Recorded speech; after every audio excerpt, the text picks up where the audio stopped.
I'd like to welcome everybody back to the Unloaded Podcast. This is Michael Seahorn, Shannon Moru. and we hope everybody's been doing well and having a good time out there at whatever they're doing. Shannon, how are you? I'm doing well. Okay, good. Hard to believe this is episode 8. Here we are already. Episode 8, man. 8 weeks of content, 8 good episodes. So hopefully, for any new listener out there, hopefully if you went back and listened to some of the other podcasts and you kind of get caught up. I mean, good subjective, right? We're hoping they're good episodes. we are kind of beginners at this. We're hoping they improve over time. We'll get to good. Yeah, no, I think it's awesome, and Shannon is correct. We are new at the podcasting thing, and it's as organic as you possibly get. So there is that, man. So this week on episode 8, we want to talk a little bit about the community and connection as it relates to the podcast Unloaded. So carrying the weight, unloading the weight, sitting with the weight, and some of the things that Shannon and I have gone through over the last 7 episodes. So this should hopefully round out the more connective piece on the mental health community as a whole.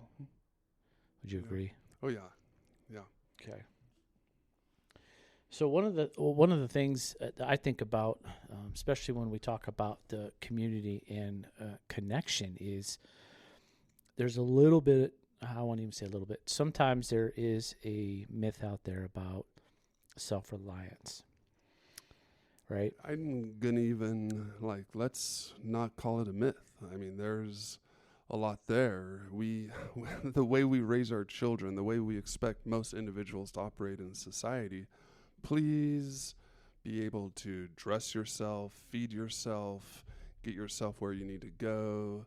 Please be largely responsible for yourself. We don't want to have to take care of able-bodied individuals who have the capacity to take care of themselves. And so let's just begin with that, more real understanding that, self-reliance is what we strive for. We're kind of, I don't want to use the word, but I don't know a different word that would really explain it. In my head is we're kind of bred for that in a way, as we're brought up, as you said, whether that's through the mother-father relationship or the school relationship, education, even the religious sector as well, right? I mean, I'm going to, back it up way up, just biology, mammals in general, I mean, there's a lot of, the animals that are more prey, that when they're born, they can walk within a few minutes. They can run within a day or two, hey, your survival is dependent upon you being able to care for yourself, run away, hide, protect yourself. And it's not much different for us, also mammals. Most of us are expected, we have to kind of make our way through this life. We got to earn our income. We got to be able to pay for our own things. We got to mostly take care of ourselves and, our households. Yeah, and I mean, if you look back at whichever episode it was, I want to say it was episode 5 when we talked about how you and I met. Yeah. Prior to my seeking professional help in the mental health world, that's pretty much what I was doing. I was trying to be self-reliant and try to self-fix myself, which we all know now was a complete failure. So Thank you. That transitions from just the basic self-reliance of, the physical care, food, sleep, water, all the shelter, safety, all that, but more now leaning into more the psychological realm, emotional, mental, that's where social connection is so important. yeah, and if I may, looking back now over the last 11 years in my personal self-help journey, if you will, the first large portion of my life being, quote unquote, in the self-reliant journey, it taught me a lot of things that just didn't work and some things that did work. So it was definitely a good way to look back and self-analyze, if you will, some of the things that I thought about trying to cope with whatever that weight was that I was dealing with or feeling, even though at the time, like we've talked about, I didn't even know that that's what I was doing. I didn't know I was looking at and sitting with the weight, right? Yeah, only in hindsight now you can see. Correct. We can see that looking backwards. Yeah. Now, definitely over the last 10 years, I have mixed in both. Obviously with you, in the community world, seeking that professional help, group therapy. I did a stint in anger management. That's for a different story, different day. And I did some other things too along that journey, right, for the community portion. And as I look back at the totality of that, for me, I think that the most experienced practitioners, if you will, the ones that are really dedicated to their self-healing journey, self-reliance for the most experienced ones is difficult at best. At best. Right? Yeah. And they still mix in the community and the professional side of the mental health world too. They're not solely just 100% self-reliant, right? No, yeah. I've often witnessed the deeper practitioners get into their professional practice, it also requires a deepening of their personal practice. Yeah, I mean, if you look at any deep practitioner, regardless of whatever it is, it could be yoga, it could be Buddhism, Christianity. It doesn't matter what the label is per se. Even in those circumstances, you will always see, quote unquote, like the teacher, the master, the counselor, the psychologist, the psychiatrist, whatever the nomenclature is, right? There's always that one individual that is still giving back through the teaching method, right? And I don't know what goes on the other side. I have my own opinion. I've done some research on it, but even the quote unquote teachers and masters per se, they have people they talk to. So to me, it's a continuum. Yeah. Right. Yeah. And to really grasp something, to really understand, is to bring it full circle, to then teach. There's such a greater understanding when we are attempting to relay that body of knowledge to others, to see it increases our own understanding. And when we talk about community, and I don't want to predicate this one way or the other, I just want our listening audience to know, again, that your community, it's a very broad stroke, and that community could mean a lot of different things from a lot of different people, right? It could be the community of your family. It could be the community of your religious choice or organization. It could be a mental health organization, counseling. I mean, it's almost infinity on options out there when we're talking community, right? A lot of my clients these days, their greatest community is through online gaming. You know, they'll put their headsets on. They look forward to meeting every evening. Yes. You know, they're involved together in some big campaign. They know each other's strengths and weaknesses. They're working together. There's a big community through online gaming. You know, I have some children, 5 to be exact, and 4 out of the 5 are pretty versed in the IT computer world, and a lot of them are gamers. And it's funny you said that, because my 2 boys met a couple of their friends through an online gaming, just like Shannon was talking about. And in that online gaming community, 15, well, it won't be 20, so we're talking the better part of 10 years. They're still friends. I've met them. One lives here in Nevada now, and one came all the way up from SoCal to both of my son's weddings. And so that connection they had 10 years ago as kids through that online gaming has now turned into a lifelong friend. So it is pretty neat that's going on, you know. Well, through that, what do you think, Shannon?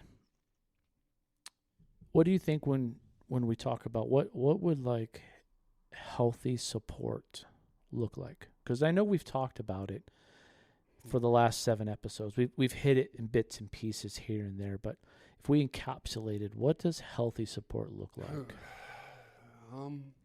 Healthy support, if I am perceiving for myself that I'm mostly supported in a healthy way, I I feel pretty sustainable. Like I can just kind of keep on marching. It's, day after day, week after week, month after month, just like, okay, da da da da da da da da. And there's going to be challenges. There's going to be things come up to figure out, and but overall, it's just the ability to, you kind of hit cruise control. That's not the best analogy, but that cruising altitude, you're at 35,000 feet and all systems go. You're doing fine. The aircraft is just moving along and no worries, really. I mean, little, you got to, dodge little stuff here and there. But overall, like, things are bearable. And as we've kind of referenced in previous episodes, for us to be able to, finally recognize for ourselves that, I'm maybe not supported in ways that I could actually really use to be supported right now, is when it starts feeling more unbearable. That proverbial check engine light blinks on suddenly. We're not sure that we have enough fuel to make it, or enough, that something's, there's that pebble in my shoe and it's driving me nuts and I can't keep on keeping on. I got to, I don't know if I'm going to make it. And that's, that's a big indicator. Hopefully when we can, finally allow for that for ourselves to, it's time to look for some support. I'll let you go from there, and all the different ways we can look for support. And I think intuitively, as human beings, at some level, if you're on a self-help journey, or you have, if you've reached out, searched for, or participating in good mental health counseling, or you've sought some type of help, I think intuitively as human beings, we should honestly know for ourselves in a way what may not be healthy in the support role, or what is more support in a good way, right? Like for me, I mentioned the anger management class. It was a 4-week class. I think I participated twice. I don't know if you remember the story or not. I didn't feel that class was appropriate for me. I gave it an opportunity. I didn't like it. I didn't like the people that were in there. I didn't like the energy about it. So I withdrew myself out of that. Comparatively to going through a 12-week group therapy course, which I fought tooth and nail to even show up day one, but ended up going all 12 sessions and learned a ton of good information, and it was very healthy for me. So I think somehow in our human minds and our human heart and our human feeling, you should know if you're go try something, or even it could be your group of friends, it could be your family, it could be whoever you're talking to that's supporting you. If you're just not feeling it, then that's probably a good indicator. Like Shannon said, your check engine light, that's a good indicator. Well, take a step back, take a breath and go, hey, is this really healthy for me right now? Great. That's it. Thank you. Just the little pause, the step back, just breath. Just, we instinctually, we recognize when we're thirsty. Oh, sure. Man, I need water. Hunger. We're fatigued. We're not sleeping well enough. We recognize a lot of things when we are in deficit. Not too far off from that, we can also, if we allow for ourselves to recognize, emotionally, God, we're just more, just shorter fuse, more, more irritable, just more feeling more emotional, or depressed, disengaging, like allow that to just like thirst or hunger or physical fatigue. There's the mental emotional fatigue, or indicator that, okay, let's look at this.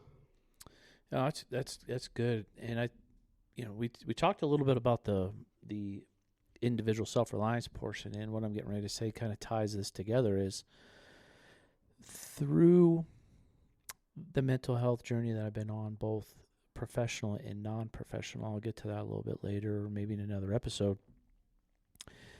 Through connection, i.e. being around other people, whether it was my group setting or even just sitting one-on-one with you, Shannon, it really took me off of feeling like I was on the island by myself in the middle of fucking nowhere. And through those connections and hearing the other people around me going through maybe not exactly the same, but definitely similar circumstances and feeling in similar ways, it really, that connection definitely pulls you out of that I'm all alone, nobody knows what I'm feeling. There it is. That, what you just said, on the island by myself in the middle of effing nowhere, man. And it's,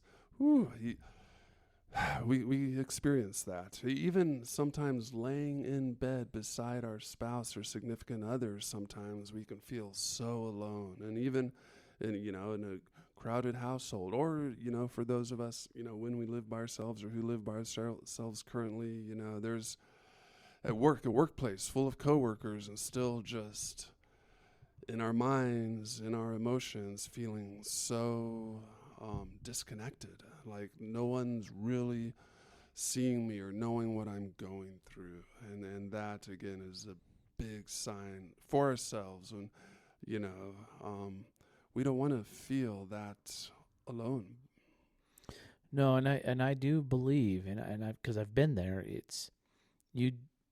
The mind is such a powerful thing. It's the way that the Creator created it, and it's so powerful.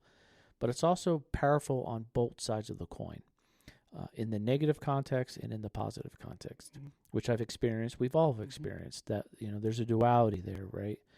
And I think going from feeling like I'm just on an island by myself, not a single person in the world knows how I feel. I hate everybody, because that's where I came from, right?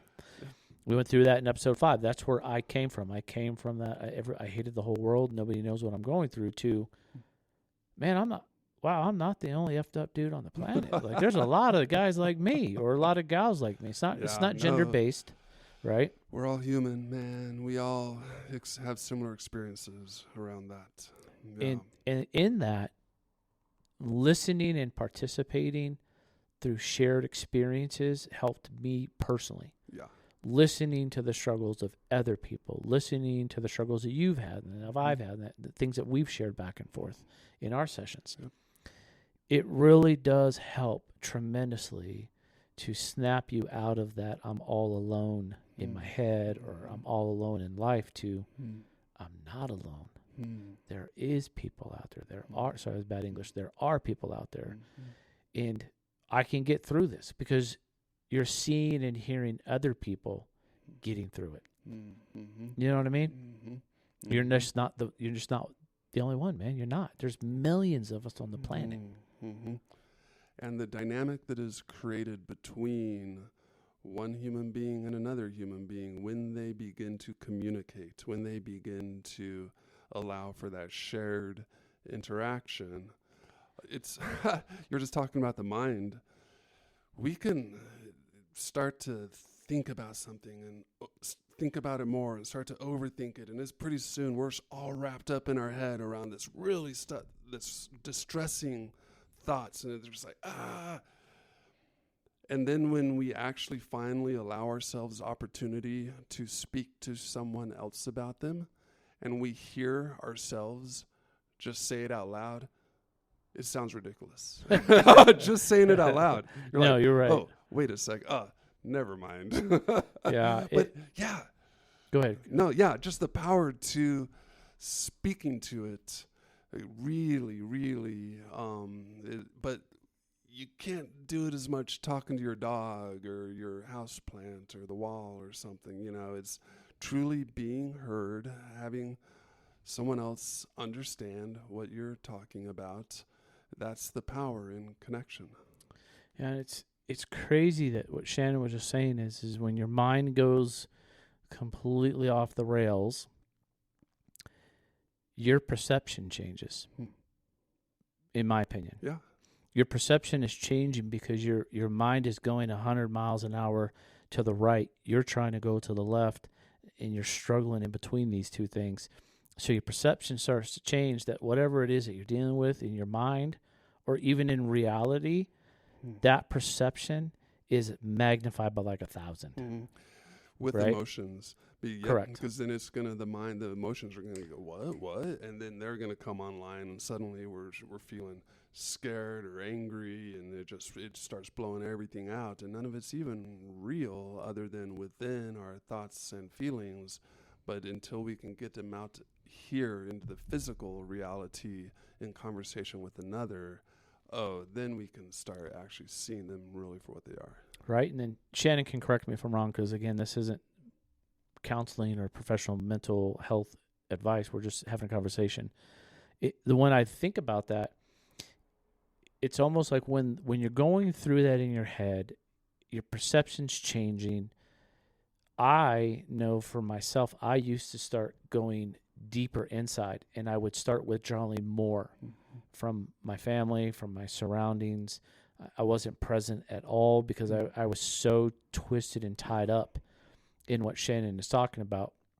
Because now your mind is not in 1,000 different places, it's in 10,000 different places, right? So going back to what we just talked about, being on that island by yourself, but then if you wrap that into the community aspect, and you're like, hey, I got a session next week, I'm going to go talk to person A, whoever that person is.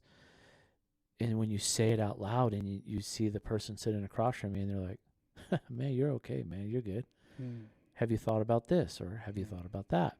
And sometimes that's all it takes.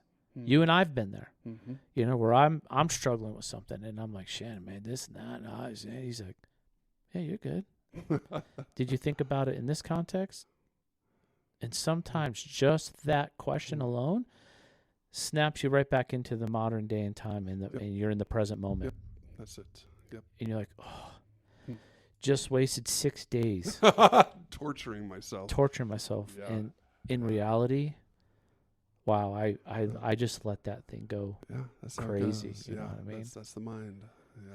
So I really believe that really encapsulates what we were talking about in the beginning of this episode. Is it's okay to be self-reliant at a certain level, mix that in with the community aspect, whatever the community means to somebody. So when and if you're going through those things, bounce that off of somebody. There was a lot of years in my life, well before I became a psychotherapist, just kind of going through my own stuff. When I was living in the mountains, me and a group of friends, we would go mountain biking regularly. We had a bunch of great trails just up in the woods, just super fun on our bikes, you know, mountain biking.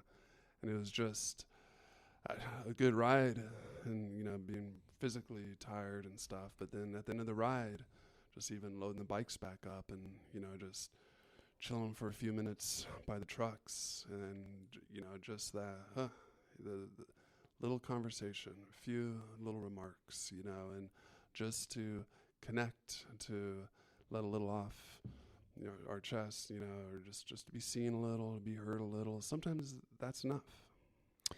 Well, you said something pretty important there in your last sentence. It's being seen. Sometimes, as humans, we just need to be seen. We need to be heard for sure, but sometimes we just need to be seen. You know, I try to make it a practice now in my personal life, is when I'm out and about and I am coming across a stranger, or we're crossing paths, or we're walking next to each other, or someone's coming in or coming out of a building, whatever the case may be, I really try to make an effort just to say hi to people with a little bit of a smile. And Shannon will tell you, I'm not a smiley guy. Right?